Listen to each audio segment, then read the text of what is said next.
ভারতের তামিলনাড়ু প্রিমিয়ার লিগে ঘটেছে অদ্ভুত ঘটনা। বড় ছক্কায় বল মাঠের বাইরে পাঠিয়েছিলেন ব্যাটার। সেই বল পেয়ে ফেরত না দিয়ে বাড়ির পথে হাঁটা দেন এক যুবক। মাঠকর্মীরা বারবার অনুরোধ করলেও বল ফেরত দেননি তিনি। তামিলনাড়ুর ডিন্ডিগুলের এনপিআর কলেজ মাঠে চিপক সুপার গিলসের বিরুদ্ধে খেলা ছিল সিএচএম মাদুরাই প্যান্থার্সের। ম্যাচ চলাকালে বাঁহাতি এক ব্যাটার বিশাল ছক্কা মারেন। লং অনের উপর দিয়ে বল গিয়ে পড়ে মাঠের বাইরে জঙ্গলে। তারপরেই ক্যামেরায় ধরা পড়ে টি শার্ট ও লুঙ্গি পরা এক যুবক বল কুড়িয়ে নিয়েছেন। পোশাক দেখে বোঝা যাচ্ছিল তিনি স্থানীয় ব্যক্তি। বল কুড়িয়ে পিছন দিকে হাঁটতে থাকেন তিনি।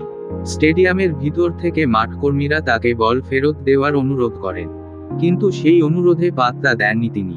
এই ঘটনার ভিডিও ইতোমধ্যেই সামাজিক যোগাযোগ মাধ্যমে ভাইরাল হয়েছে।